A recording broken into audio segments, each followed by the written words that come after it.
Hello and welcome to the Best of Book Marketing podcast. We're so happy to have you here. I am Paulette Stout, and Lainey Cameron is my adorable co-host, and we are here today to talking about building your author brand and your author platform. It's something we hear a lot about. You go to conferences and people are always talking about your author platform and talking about branding, and there's not really a lot of depth in the conversation. So we hope to bring you that depth today. We'll walk through what we think about author brand, why consistency matters more than perfection, and we'll dig into like some of the details of the product, colors and fonts, and what you need and what you need, both post-published and also before you publish. Like, how much of this stuff should you do even before your book is out? So we'll go into all of that. But we will start with our personal updates. Lainey, do you want to go first, or Yeah, I'll go first. I've had a really great week this week. So I got back from vacation. I took 2 weeks after I went to the conference in Alexandria, the WFWA Women's Fiction Writers Association retreat. I spoke there, and I also participated in the book fair, got to talk to some readers. Did a whole long Q&A on book marketing, got great feedback. Everybody was super grateful. It was a really great session. So after that, I actually the next day took a flight from Washington to Costa Rica and had 2 weeks with friends in Costa Rica, catching up with people we hadn't seen. My husband and I went together. It was amazing, like 2 weeks completely away. I just finished my manuscript, so I was not working on my book at all. I organized my class so that I didn't need to teach during those 2 weeks, and they were very patient with me, and it was just amazing. I encourage everyone, if you can pull it off, to just take a proper break. Don't take the laptop and work on the laptop while you're gone. My laptop was with me, but it did not come out of my bag from the moment I left Washington Airport to the moment I got back to the US. So absolutely fabulous. Zip lining upside down. I recommend it if you can pull it off. That was a lot of fun. Snorkeling, national parks, first time in Costa Rica, absolutely fabulous. Very easy to visit. If you haven't been to Costa Rica, we were joking, people in Costa Rica would not like this description, but we were joking a little that it was kind of like Latin America light, and that it was a very easy place to visit. People were very, very nice on the roads, and we were driving, and it was very easy compared to other countries I've been in where you're kind of swerving around, not mentioning where I stay in Mexico. Yes. So compared to Mexico, you can drink the tap water, very nice driving facilities, everything very clean, everybody absolutely lovely, recommend it. And then when I got back this week, I got back into teaching the last week of my class.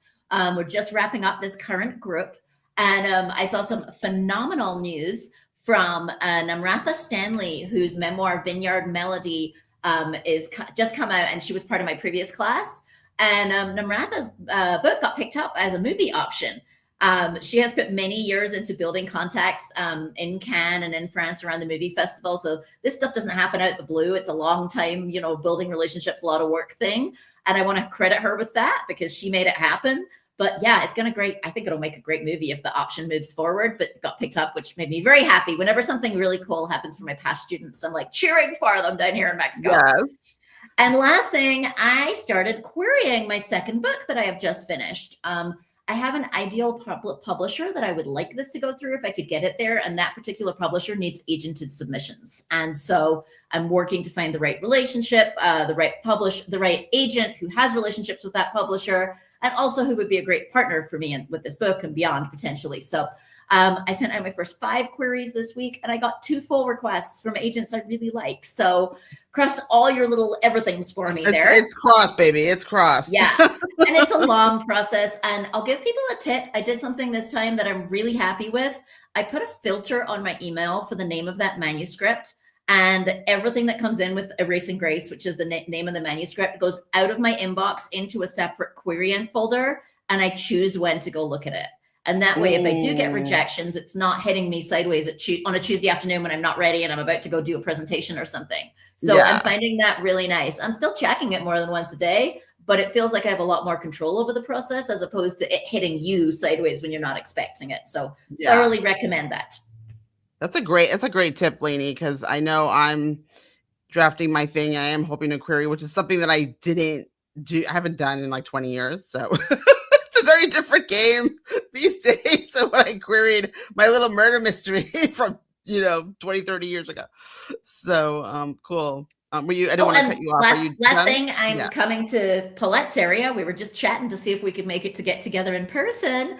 But I'm going to be in the Boston area in a few weeks for the World Cup. I got tickets to see Scotland, which is absolutely amazing. Scotland, Morocco. I'm going to be staying for some time in Providence, where the Tartan Army, which is the Scotland fans, are staying. Should be an absolute blast. Never going to see so many bagpipes in one place again in my life. So. That's fantastic. I'm so excited. I haven't seen Lainey in years in person. I keep threatening to come invade her house down in San Miguel, and I'll still do that at some point. But I'm so excited to see her and hear, and we'll get some good pictures. So new promo pictures for the podcast we can do. Yeah, so there's been a lot going on. We last recorded at the beginning of April, so it's almost like a month and a half since we've spoken with you all. So I'm finishing up the audiobook for Love Only Better. Hopefully just in the next day or so. I have my revised files back from my amazing narrator, Samantha Archuleta. She's just phenomenal and just has brought Rebecca to life in a really great way. So I'm excited about the second edition audiobook. The first edition came out in 2021. The second edition came out last fall, so the audio is a little bit lagged, but I'm glad we took the time to do it. My day job has been ridiculously demanding.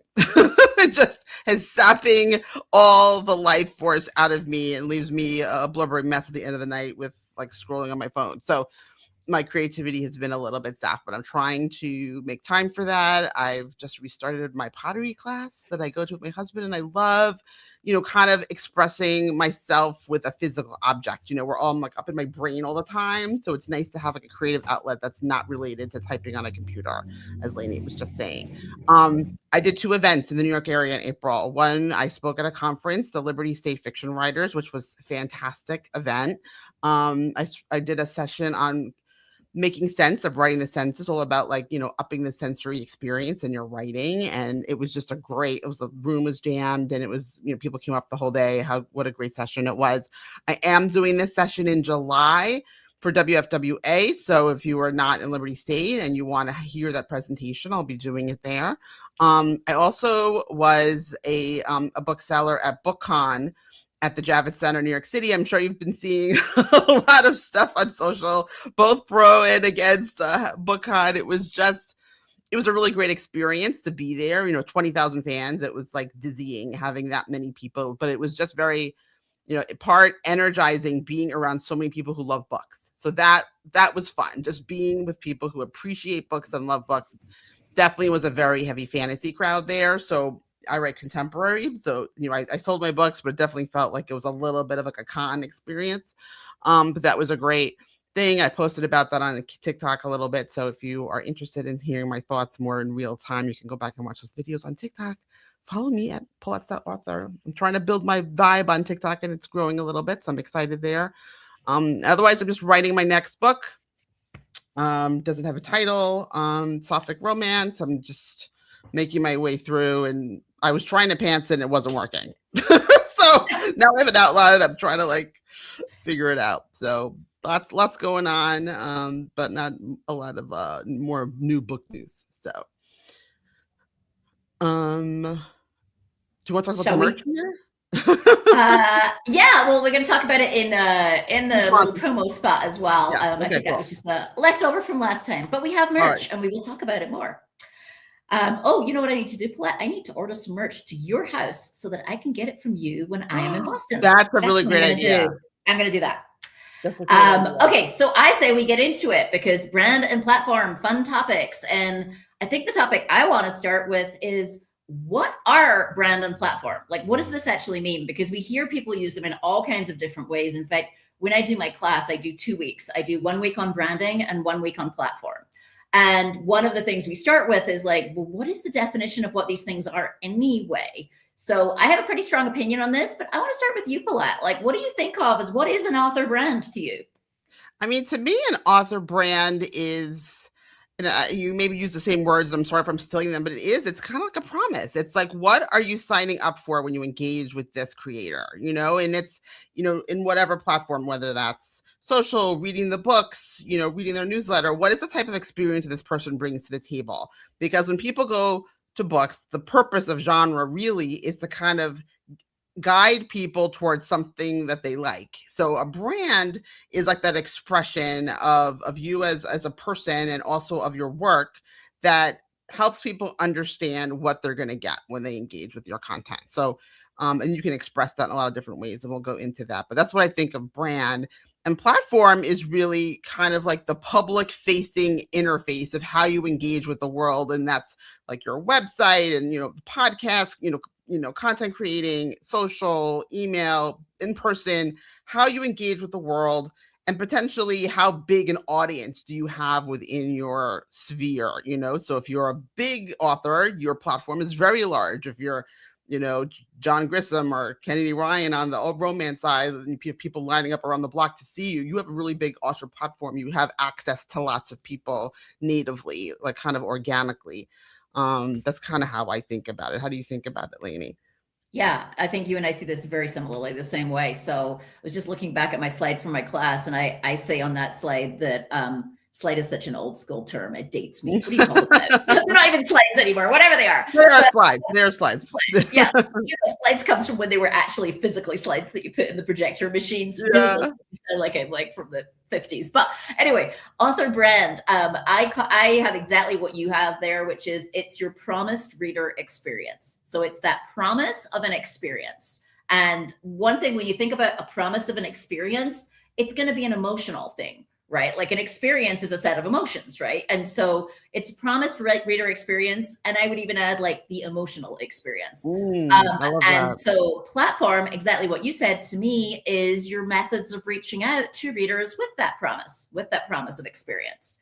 I have an interesting page that I teach in class where I talk about different definitions that other people have, because they're not all wrong, but they're kind of interestingly different from how I define it. So we both kind of talk about it as a reader experience. Dana Kay has this great book. Dana Kay is a publicist. She has this great book she put out called Your Brand, Your Book, Your Brand, which I can recommend. And her definition in there is your brand is you plus your book, which I think is interesting, right? Because there's no right and wrong in this. So just in terms of helping people get their heads around it, the way I think about it is that your brand is your promised reader experience, and you yourself are part of that promise. Right? Like when you turn up anywhere, you're actually displaying that promise. We can talk more about that, but like you yourself are part of that brand promise. So it's not wrong to say that you are part of it. And I think Dana's definition is kind of interesting from that perspective. And there's another book that I really like, which is from Sheila Raquel. It's called The 10 Commandments of Author Branding. And what she says, her definition of author brand is how and why readers fall in love with you and decide to read your book. And it's your reputation, your passions, your message, your theme, your image, all rolled into one. So that's putting a few different definitions out there. Like I've encapsulated it as it's your emotional promise to the reader. But I think those are also kind of interesting points, that it's kind of all of you, right? Like, and one of the things I talk about with my class is your brand shows up at every single touch point, right? Every moment that you're in front of a reader for any reason, you are your brand, right? Like if you show up at an event and you're sitting at a table, you are the representation of your brand, how you look, what you're wearing, how you talk, right? Exactly. So I think we like to think about brands as being like, it's the colors on my website. But if you think about how you interact with any real life brand, and the example I like to use is an insurance company, okay? So let's take someone like Allstate. Okay. So Allstate has a logo. It has a set of colors. It's blue. If you go to its website, blue is a color of trust, is the reason their logo and their colors are blue. But like they have a logo, they have a this, they have a that, right? And then you interact with them on the telephone, on their website. But if the day that your house burns down and you call them to make a claim, they're jerks and they jerk you around and they ask you for 1,000 pieces of paperwork when you just lost your whole freaking home, nothing you ever saw before matters. What matters is the interaction you have on the phone with a real person that day, when it really matters, when stuff is on the line. And that is the brand, right? And so I think we get caught up in the prettiness of the brand and the colors and the website, etc. But the brand is every interaction someone has with you and your work. And it's just like those real life experiences are actually way more powerful than, the colors on your website. So you are your brand. I kind of agree on that perspective, and that you represent it as well. And I think that's an amazing point, because I think a lot of authors, a lot of folks who write books are naturally more introverted or reserved in terms of their public engagements, and it feels uncomfortable to put your face out there, to be even to sell in person, to speak at a library or at a conference, and it just feels a little talk to a media outlet. It feels you're very vulnerable and it feels uncomfortable. But I think that's one of the things that if you want people to read your books, like you need to put yourself out there, and you can do it in a way that works for you and matches your lifestyle as best as possible. But you do need to do it, because if you want people to read your books, they need to know about you, and they need to know about what you're offering. To Lainey's point, what is the experience that you're promising them, that if they read their books, that they'll get that? And like to think of like people who do this well, to me, your brand, like when I say you are your brand, another way to say that is like your author photograph is a really interesting example. So I encourage you to go look at different author photographs for authors who are doing it well, or maybe a little more advanced than we are right now, and look at how they put their author photograph out there. And the person I actually think does this really well is Hank Felipe Ryan, who is just the most helpful person to other authors, the loveliest person in real life. But if you look at her author photo, she's wearing black. And it's kind of like a black and whitish photo, depending on where you put it. The background is very black and white. There's a little bit of red in it sometimes, because she's writing thrillers, right? And her author photo, even though she's friendly and you meet her in real life and she is the loveliest person, she's not going to approach you like she's a thriller writer, like I'm a very serious person. And, like she's a lovely person, but her photos look somewhat serious and they look like a thriller writer. They don't, like, you instantly know when you look at her photo that she does not write lighthearted women's fiction. And you can tell all of that just from her author photograph. And everything on her website and everything, her email newsletter and everything all matches that same tone. And so even though it's a somewhat serious thriller tone, like edge of your seat, and she's able to combine that with being the loveliest person in real life. It doesn't go against it, but you'll see that she dresses like a thriller writer when you see her in photos at events. Like she's got it down. Yes.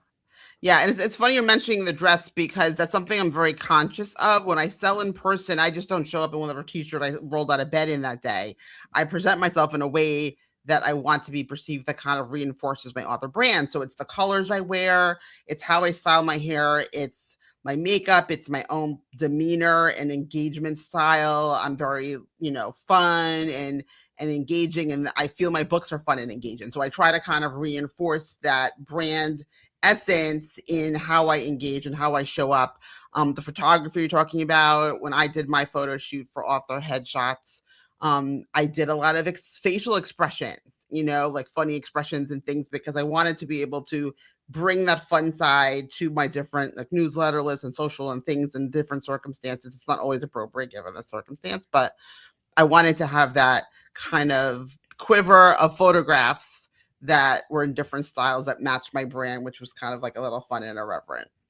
You know who else does this incredibly well is Catherine Center. So Catherine Center writes kind of like, and not too far from your space, right? Like yes, really it's like her plus sex. It's me. Yeah, exactly. but like she's like, to your point, she's upbeat, she's hopeful, she's got really bright colors. She's got her brand is represented by a really nice bright color palette. And that same kind of promise of like that hopeful. Actually, let me see if I have her tagline here. Anyway, I don't think I do. I really. But she's the queen of comfort reads. Is the thing that she's got on a lot of her. Just remembered it. A lot of her stuff. And so she's the queen of comfort reads. She's got this really bright colored floral palette with flowers being a big theme. And it shows up everywhere. Like if you see her in person at an event, she's wearing a bright colored dress. The signage is brightly colored. It all looks like her. And she includes her fans in a ton of her stuff, right? She's got photos of her with her fans, selfies with the room. And it's all got that same tone of like cheerful, happy. I mean, her newsletter has like 3 things I love. Or like she really does. Everything is her whole experience of being around her. She paints on the back of books and paints the side of books sometimes. She's painted doors and pieces of wood and given them away to readers. I mean, everything, it looks so similar. And it gives you 2 things. One is you're very clear on the promise of a Catherine Center novel, right? No one is picking that up thinking they're going to get the main character dying and it's going to be traumatic, right? Like this is going to be a hopeful book, right? A hopeful, funny, uplifting, right? Romantic. But also it's consistent, the same everywhere. And if you're consistent, you look like quality. It's really interesting. Whatever you pick to be consistent with, so your colors, your fonts, your imagery, your author photo, just the fact of being consistent makes your brand strong and makes people think that you have a quality product. Whether you do or not, just the fact that you are consistent across the board.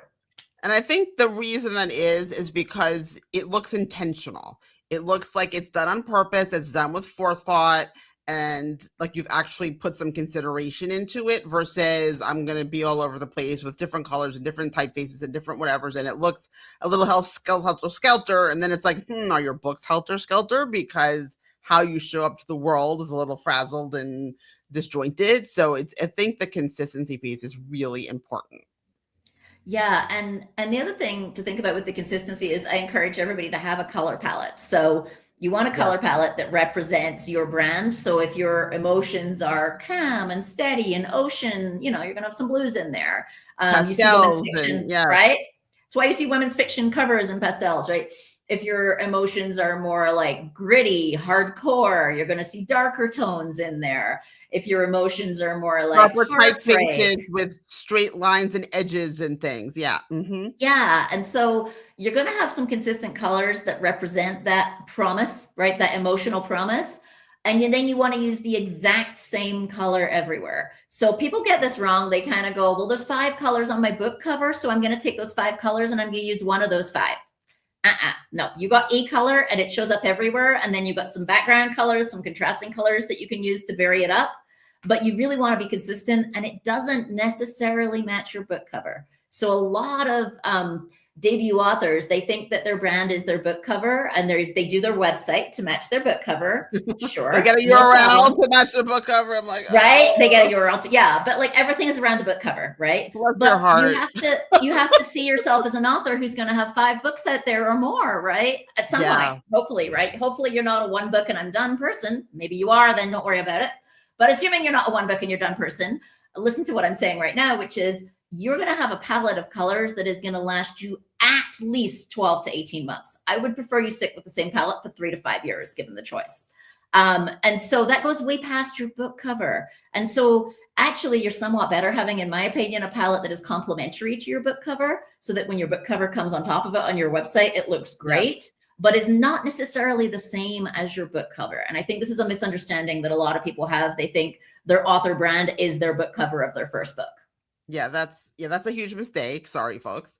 But you should really think about, go back to the first question. What is your promise to the reader, and what's the emotion of that? And choose colors that match that. So for instance, when I had my series positioned as women's fiction, blues is a very common color, like blues and greens. So my palette had like a navy blue, I had gold, I had white, and those were like my primary colors, so that when I had my covers that were a little bit of a complementary palette, they popped off the page. When I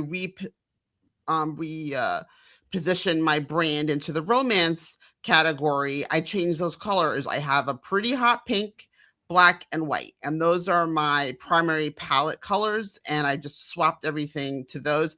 And please, we've got these CMYK, RGB, like pick the exact color and get the number down, get the code down, so when you're doing your materials, you are using the exact same color, so you don't have like a mishmash of things that are almost the color.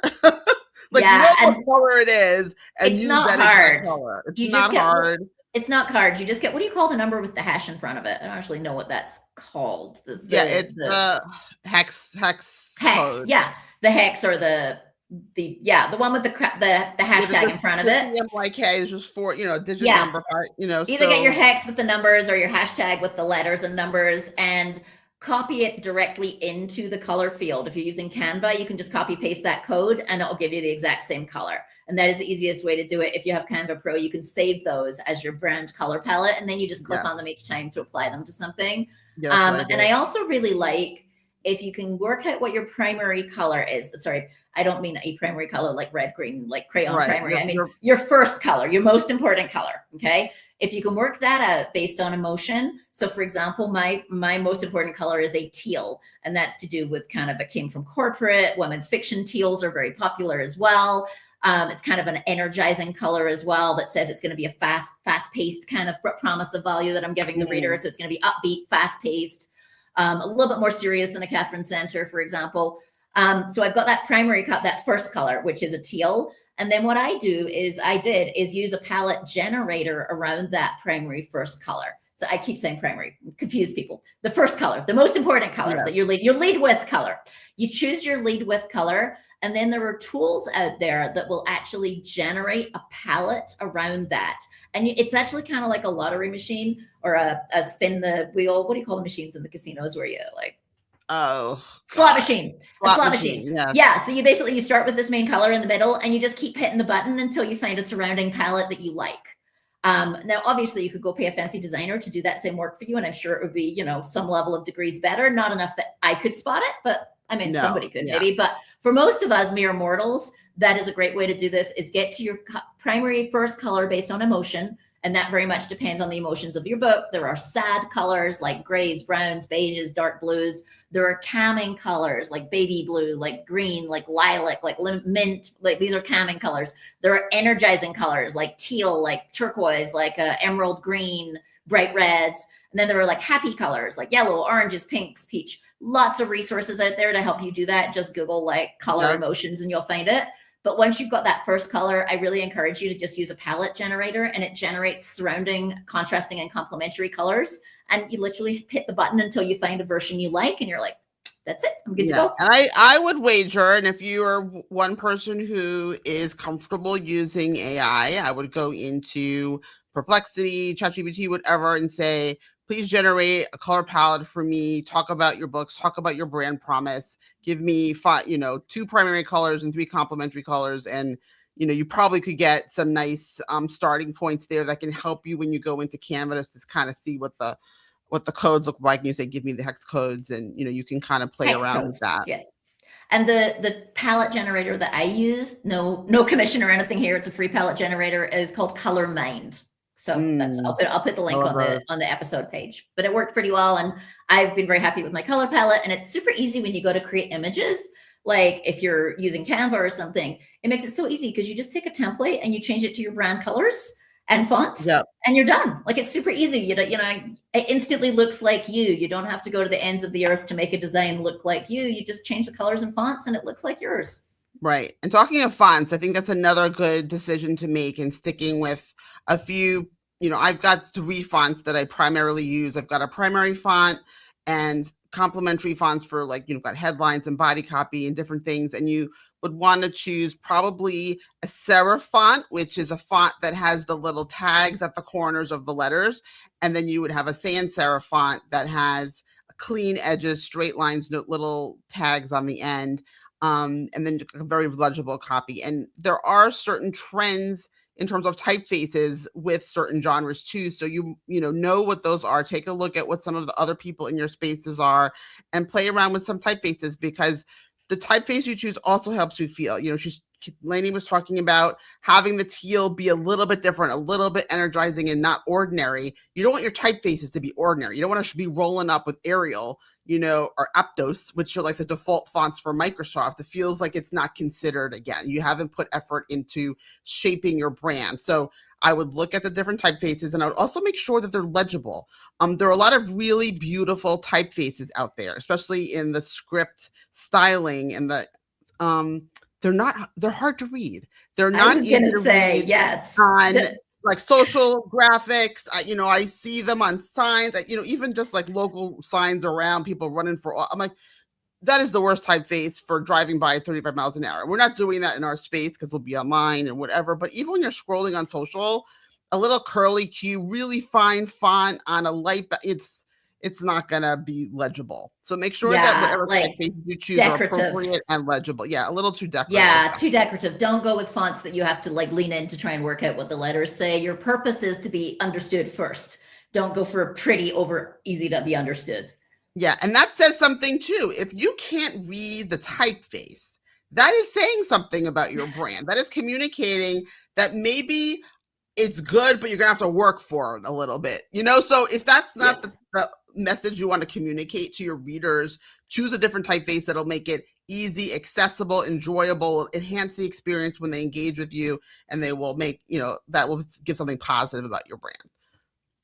So I need you to help me here, Paulette, because I think I've shared in the past that fonts are my absolute nemesis. Okay. I hate fonts. Yeah. I hate fonts with a vengeance. Okay. And so I do have some fonts. And what I've done is I've tried to match them on the other platforms, but really, like, it's impossible to get the same font, right? Across social media, across your newsletter, across your website. Like, they don't all support the same fonts. And so I end up having to be slightly different in different places. Into a lot of these platforms.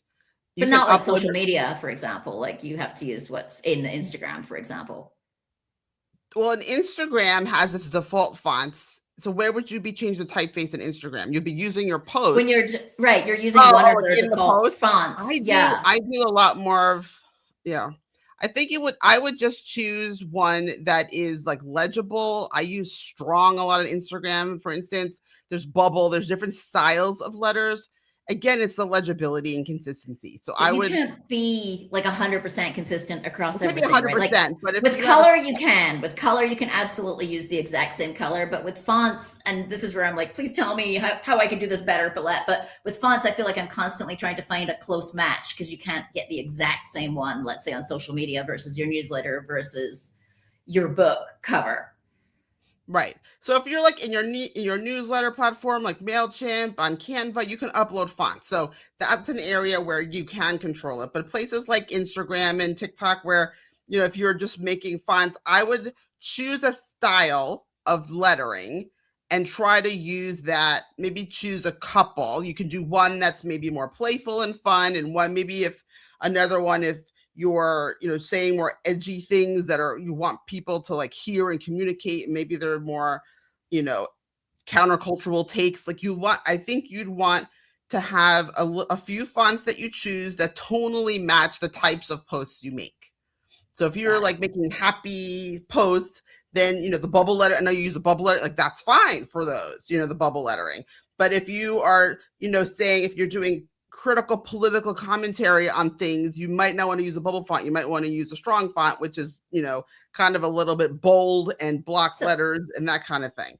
I love that. And like our own podcast here is an example of that. So like when I'm doing some of our posts, we have our blue and we have a very bright yellow that you helped us find, right? The yellow is, the blue is a little bit more serious, and the yellow is definitely like a kind of happy, energizing color, because we don't want to come across as like, we're going to teach you book marketing like a college professor, right? Like we're going to make this more fun, I hope, right? And so I think that yellow that we chose, it was your choice, was a great choice.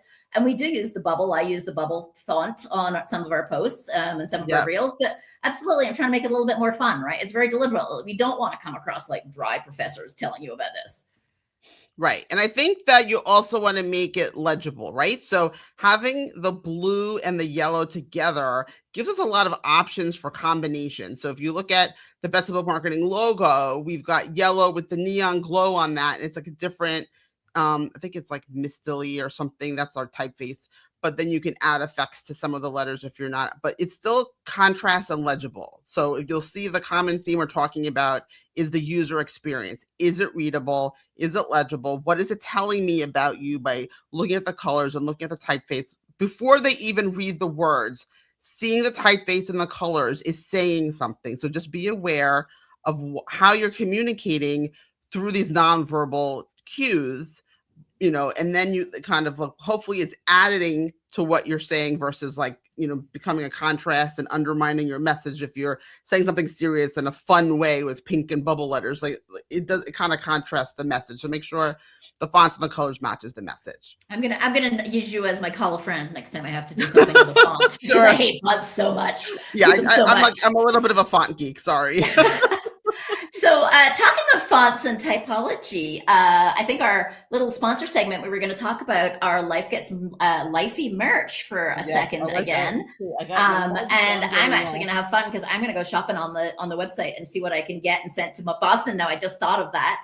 You got to send me your home address so I can send you stuff. Yes, but this is a good way to support the podcast. If you want to support us, we have great merch. It says Life Gets Lifey sometimes on it, and it's got t-shirts and mugs and notepads and all kinds of fun stuff. And we got a teeny bit back from that. And we do put, both of us put money and time and energy into this. And just in case anyone thinks this podcast makes money, no. Podcasts in general are an act of love that you pay to produce. They don't bring money back for you. So between our sponsors and our merch, we don't yet pay for it for this podcast because we have the cost of StreamYard and all kinds of things that we have to pay for, the website, StreamYard, email, etc. But we do it because we want to help you. So if you want to help us get some of this fun merch, and some of that goes to pay for the podcast. Yes. And if you want to keep the podcast free, because there are lots of people that put their content behind paywall on, Patreon or on Substack, and we're not doing that right now. So anything that you can do to support the podcast is appreciated. Maybe we should set up one of those Ko-fi buy me a coffee things and see if folks can do that too. Yeah, maybe we'll think about it. Like I didn't want to, when we moved our blog, or we created our blog on Substack that I need to post more frequently than I do. But when we created that, we had the option to put a paid version there, and I was like, I don't know, like yeah, I don't think I don't want to do that just yet. But if people want to throw us a few shekels, I ain't gonna stop you. So sure. So that's your commercial for this week is check out the merch. We'll put the link on the episode page or in the episode notes right below if you're watching, wherever you're watching. And let's get a little bit more into platform, I feel like, in the second half here. It's nice to talk more about platforms. So let's maybe just start with the basic of what does make up an author platform? What are some of the things we think of as being part of an author's platform? So for me, it's kind of like the foundational things. It's your author website. It's something that you have control over, and we've done great episodes. Go back and listen how to do websites really cheaply, and there's lots of ways to do that. Websites, a newsletter, that's something that you can control, and whether the social platforms change their algorithms or access, or you lose access to your accounts, you will always have your newsletter and your website if you choose to invest in those. So your social platforms as well, even things like LinkedIn, if you're doing nonfiction or, kind of titles that you want to network within the author community on LinkedIn. So those are the social platforms, those things. Blue Sky, Substack, if you have a blog that you support, that would be part of your platform. If you do videos on YouTube or, on TikTok or Instagram, those are part of your author platform. And then your in-person appearances. Are you, at local bookstores? Are you speaking at libraries? Are you going as guests on podcasts? Are you doing television interviews? Are you writing articles for the local paper? Are you, blogging on another, person's environment, with this women's writers, women books, places, different places. So it's kind of like the public facing ways to communicate with you is kind of how I view the platform. Did I leave anything out, Lainey? Yeah, no, I think that's really good. It's every way that you can get your message, your promise of value out to your readers, right? It's better if it's something you own, right? So like your website, your newsletter, those are things you own, right? That hopefully somebody can't turn up and take away from you, versus your social media. We've talked about this in the past, that you're on someone else's platform, right? So even though a lot of people, when they say author platform, what they think of is like, how many followers do you have on Facebook or Instagram or TikTok or whatever? That is not nearly as valuable in your platform as the things you actually own, like your newsletter. So they are all part of your platform, but I don't give them equal value, because, one is truly your platform and the other is like you're on someone else's borrowed turf, and hopefully it'll keep working out. I heard Courtney Maum present at the WFWA retreat, and she said something really interesting. She was talking about how to capture reach. And she was actually talking about in the context of a query, because very often people are told you should talk about your platform if you're querying an agent. And she was saying, well, one thing you can consider doing to talk about, rather than saying, I have a platform, you could say, I have a reach of 10,000 readers. And she said, the way you could get there is by adding up your different places. So add up your newsletter list.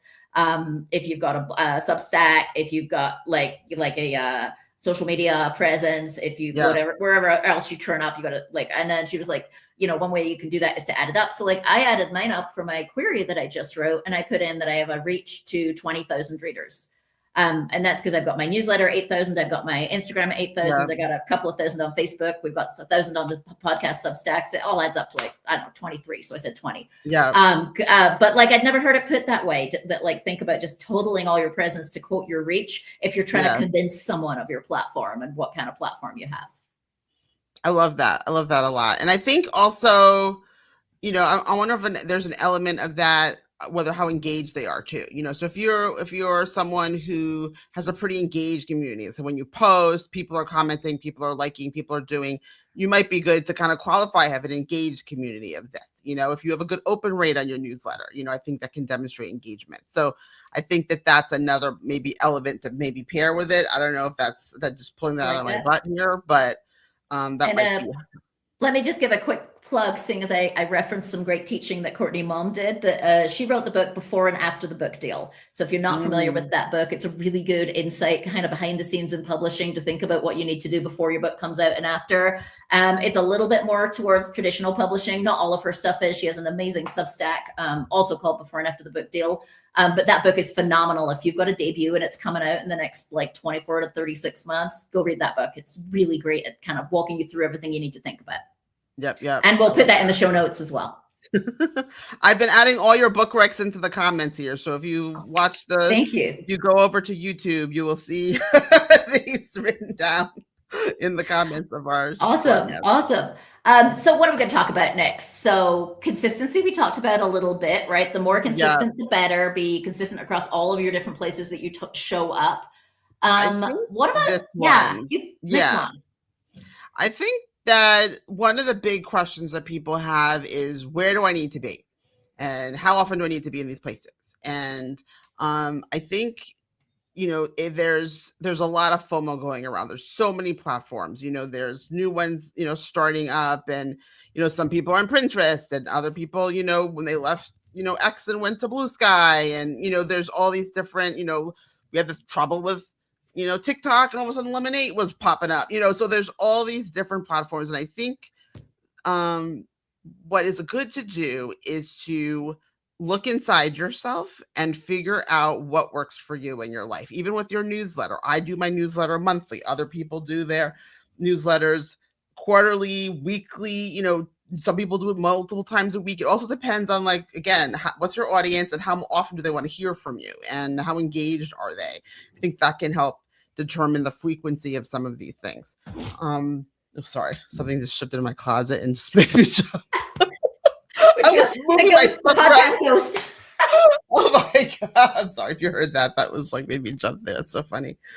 But yeah, so I think that going someplace, and we talked about consistency in terms of your branding, but consistency in terms of your, external engagement is also important. So for me, I publish my newsletter monthly. I have published it every month consistently since I started it in 2021. So some people, I'm only going to publish when I have a book coming out. No, you need to build your community and keep your community engaged on an ongoing basis. And there's always something where writers, we can say stuff. If you don't know stuff about your own career, you can support, your fellow authors in a different way, get more engaged in the community. But having whatever cadence you choose, doing it consistently is going to be a good thing. I also heard something this week in one of my author groups that if, a lot of people have Gmail email. They receive their emails is through Gmail. I've heard that if you receive, if you publish a newsletter on a schedule, on a regular basis, Google detects that and recognizes that it's a real thing. But if it's on a consistent schedule, it doesn't interfere with the sends. But if it's a little helter-skelter, that they might, shift some of the emails into the spam folder. So there's all these external pressures too that kind of influence how we engage with people. So knowing those and keeping track of them is important too. Yeah. And I'm a strong believer of, you don't have to be everywhere at once, right? So you don't have to be on every social media platform. We've talked a lot in the past about newsletter over social media, for sure. If you can do one, make it your newsletter. But I think one thing we do recommend, and we've talked about this a little bit, is when a new platform comes out, go stake your username, grab your username early, and then you don't even have to touch it if you don't want to be on that platform. But do go grab your username. Otherwise, you end up like me also on Instagram, where I'm like Lainey_Cameron, because by the time I got to Instagram, someone else had Lainey Cameron. And so it's helpful if you can go grab your name, or as close to it, Lainey Cameron author or whatever, as close to you when the platform comes out. And then if you don't want to be on that platform, great. You do not have to go post on 12 different platforms. It's just not worth your time. Right. And the thing is, you don't develop any expertise in any of them if you're posting across 12 or 5 different places. And it does change, right? Like Instagram, the algorithm keeps changing. What works keeps changing. And if you're posting on Instagram and Facebook and TikTok and Blue Sky and Pinterest and you're not going to have time to understand what's happening and what works on any of those platforms. And so you're going to do it mediocre on all of them. Yeah, it's 100%. I think it's funny. I've always been like this kind of surface level across many platforms things. And then in the last few months, I've been like, I'm just gonna focus on Instagram and TikTok, and mostly TikTok, frankly. Frankly, TikTok I'm on multiple times a day. Instagram, I post regularly, but not necessarily always every day.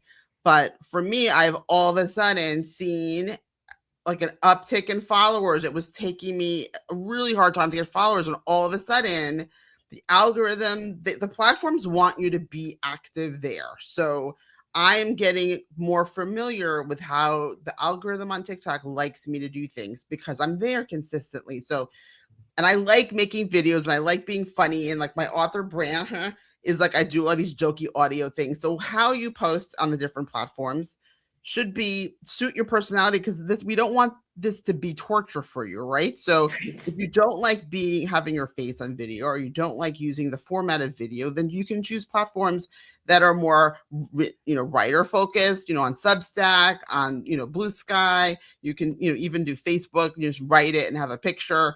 So there's lots of ways for you to engage on social that kind of matches a little bit more of your personal style.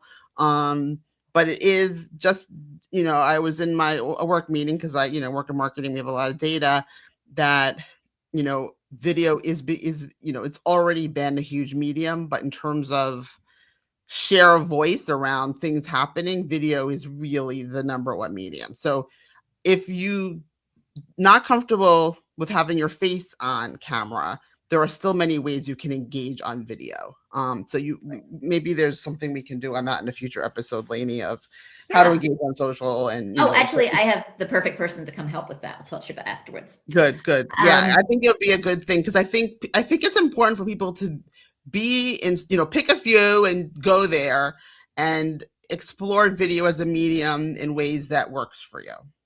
Exactly. If you can, I am actually mind blown in the last 2 weeks when Frida McFadden came out. I mean, it might have been more than 2 weeks ago, but I saw it 2 weeks ago. Frida McFadden came out as her real life personality and said, "I'm also this doctor based in Alaska, I think, or somewhere like I don't know where she was based, but Frida McFadden has been out wearing a wig, interacting as Frida McFadden in the real world with readers, while continuing this other life as a doctor where she was not publicly associated. Like, these were two different. Yeah, her books are pretty dark, so yeah. And so she finally came out and said, like, this is also me.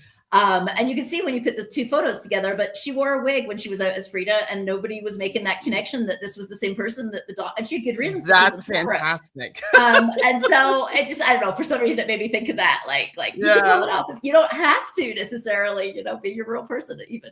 Yeah. And it's funny. It's so funny you said that, because I sometimes feel like I'm playing a character when I'm out, because I'm bubbly, I'm loud, and people expect that of me. People, like, once you start your brand, people expect that for you, and it may not always be how you're feeling that day, right? So sometimes you have to kind of fake it till you make it, put on that performance, and then you can go turtle later with a blanket over your head and a cup of tea and, recharge.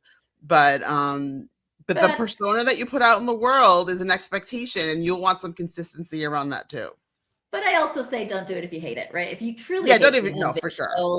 Like there are other ways to market your books that don't, you don't have to be on video. It's just becoming more and more what readers are used to interacting with, to your point, Paulette. So yes. And I know that there's a Shell Rajan, who is author friend in one of my groups. She holds her book up and she puts an extra puts of tea, and she holds it and then she reveals it, and that's what she does. She puts it on a chair, and she doesn't even say anything, or talk to the camera. The music playing, drop the book on a chair, so that you can get creative with video if you don't want to be on camera. We call that like faceless accounts. So there's ways to do that, but again, there is no one way to do anything. So any episode you listen to of the Best of Book Marketing podcast, we are giving you best practice advice, what we've heard from others. You can listen to none of it. So these are all opinions, and it's take what little bits of what you hear on this show and other shows, and put together an author career that works for you.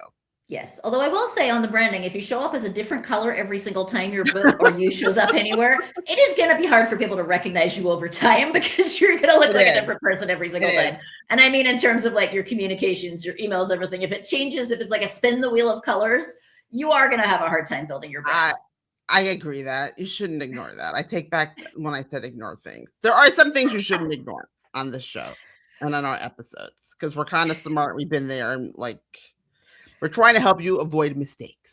talking of which, what is the most common mistake that people make around branding and platform? I think misalignment between your genre and promise and the way you graphically appear, typefaces, colors, you use big, bold block letters in red and you write cozy mysteries. Like, no. Right. People are not, it's black with red letters with like jagged edges of glass. It's like people love oh my god, people love that font with like blood dripping off the edge of the font. And the number of times I see people who write, to your point, like an upbeat cozy mystery and it's got the font with blood dripping off it. And I'm like, no, horror. No. Yeah. And I think another mistake people make is thinking if they don't have any kind of design sense that they can do all their own stuff all the time. So if you're not graphically inclined, if you struggle with those, if you don't really, you can watch videos on color theory and proportion and layouts and typeface and really make some good improvements for yourself. But if you're not interested in putting that time in, consulting with someone who does, maybe you can buy a few pieces of some graphics from someone who does it well, and then you can kind of see how they do it and try to like mirror that on your own. Look at the accounts of people that you admire. What is it about it that you find? So I think that the lack of consistency, the misalignment between brand and the kind of amateur vibes that sometimes people put out because their design skills are not really up to snuff. There are color theory and proportion, and there are things, symmetry, balance, a lot of the things we use, even the social platforms on, both on TikTok, Instagram, Facebook, I don't think so much, but they have guidelines that pop up, so you can understand the interface of the platforms you're using. So if you're making a graphic, understand where the on-screen application features are. So if you're making a TikTok and that right down the right side, there are going to be icons and things. The left side is going to have names of people scrolling. The bottom is going to have the name of your post. So understand kind of the interface elements and make your social posts so they don't like get cut off or off screen and those types of things. So it looks a little bit less amateurish. Although that's an interesting kind of dilemma, because also I believe that in Instagram right now, like fast and sloppy is better than something that looks like it was made in Canva. Like people don't react well in social media to things that look like they're too polished. No. And so it's kind of an interesting balance point there, right? On like, you don't want it to look so polished that it's clearly like a graphics program. Yeah, for me, I was talking more about like the text. If you overlay text, you don't want it to get cut off because you like put it at the wrong thing and now it's covered and you can't even read it, So I think that the algorithm is not going to like that and people reading it. It's like, I want to read what that says, but there's all these like things over it and I can't read it. So it's got subtitles and the subtitles are under the caption. I produced. If you want to do it, put on your makeup in the bathroom, like go for it. The amateurish thing definitely is good. But I have, consulted with people recently, and the makeup thing and the presentation is an algorithmic benefit. If you look put together and polished in front of your camera, you will get an algorithmic boost. And I'm really sad to say that that's the truth, but that's what it is. And if you are an attractive young woman, you will get a boost above someone who is at a different demographic. It just is. Young, pretty girls get higher boosts in the algorithm than others. So you kind of have to know what some of those things are.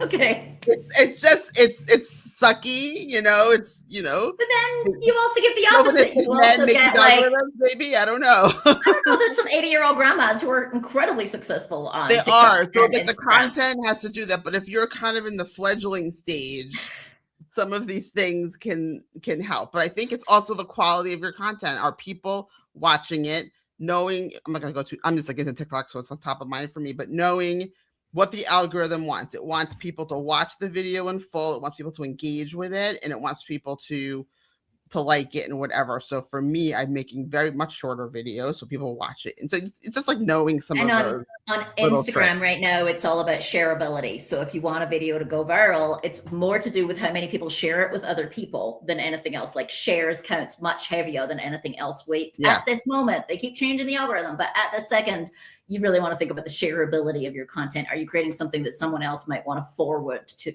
because for some reason? Yeah. So it's different, right? Kind of emotional resonance in your thing. Going back to what we started with the brand and the emotions of the promise. Are you making something that will make people feel something? Make them laugh, make them cry, make them feel heartfelt. Like, what are they going to feel when they watch your content? And is that something they want? If they want more of that feeling, then they'll follow you and they'll forward it. And but if you're kind of like here's my book, buy it, they're not going to share that. They're not going to follow you for that kind of content because it's just like being sold to all day and no one needs that. So question, is it too early for someone? So if we've got someone who's listening and their book isn't coming out for another 3 years, or 5 years, is it too early to start thinking about your platform, your brand? Never too early. Never.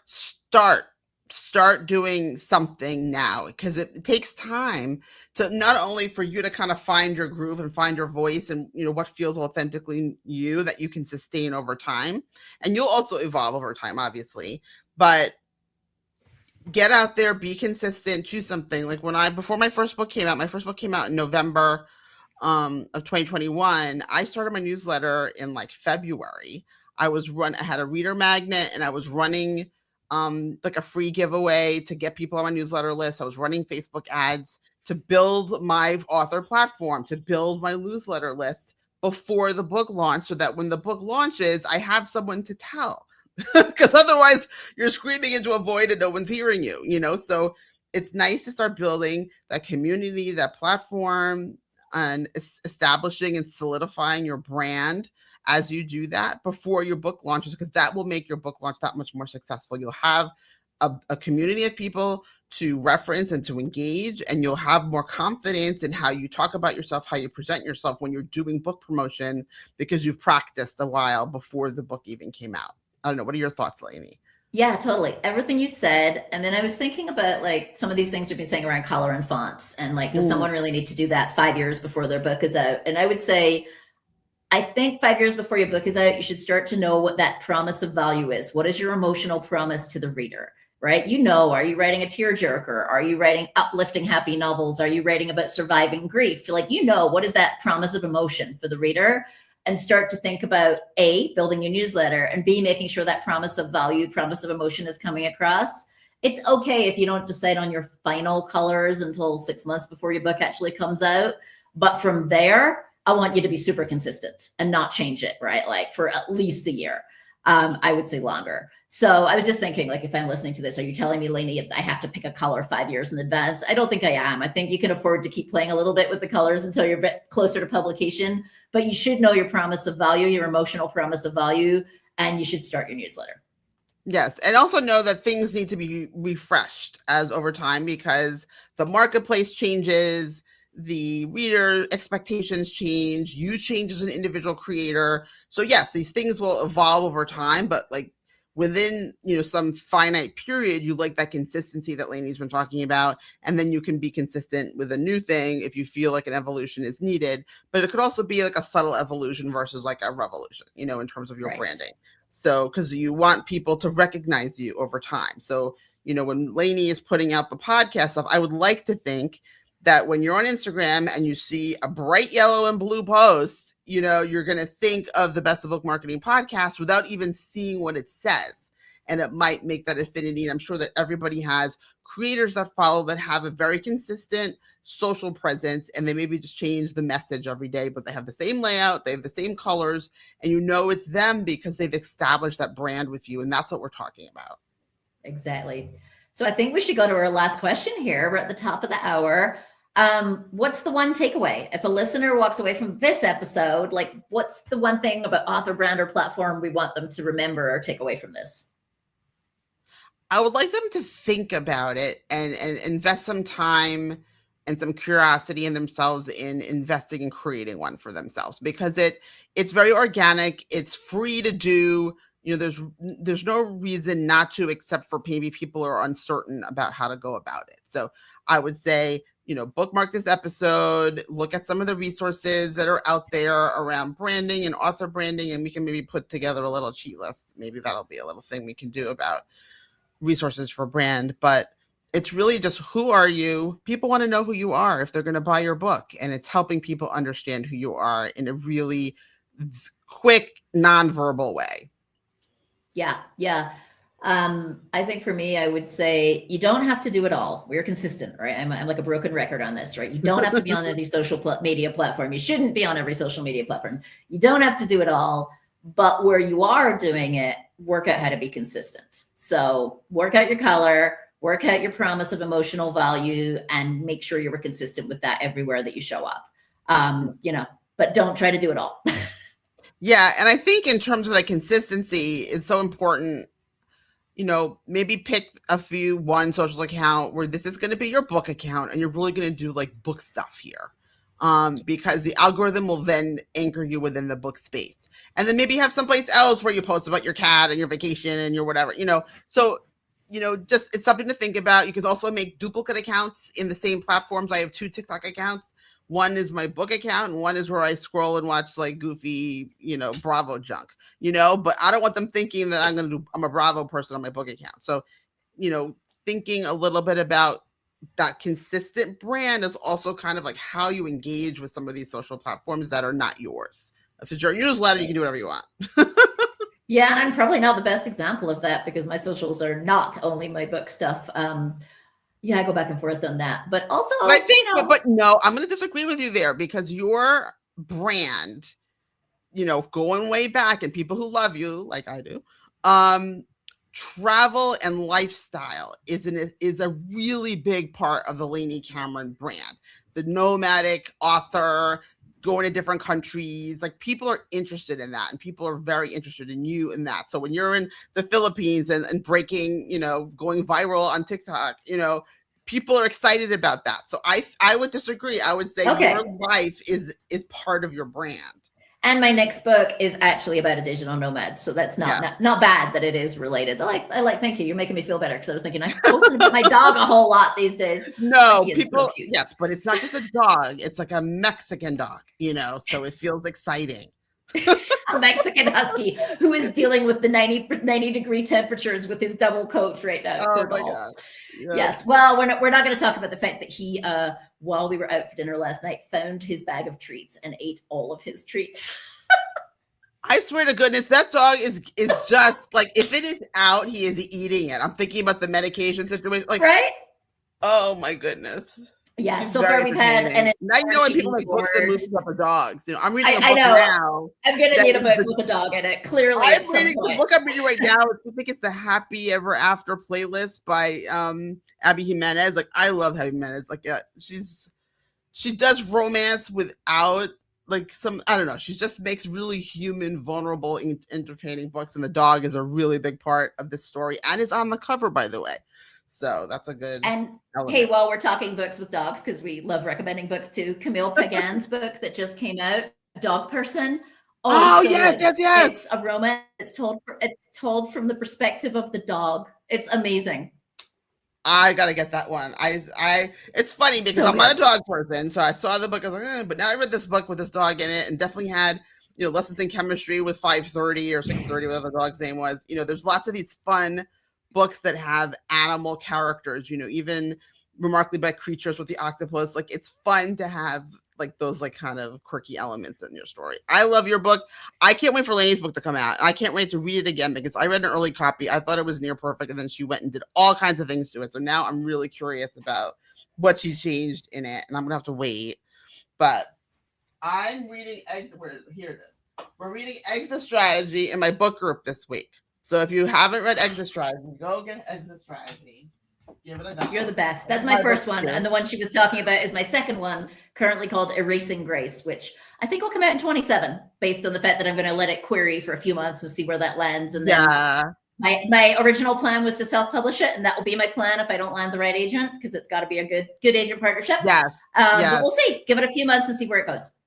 I'm excited. I'm so excited for you, and I'm watching with bated breath, because that's the kind of query thing I think I'm going to do. Once you've been self-publishing for a bit, it's kind of like, I know how to do this. What are you going to do for me, publisher? Because I can do all this by myself. So, but I'm excited for you, and that book deserves a really big audience. I'm excited.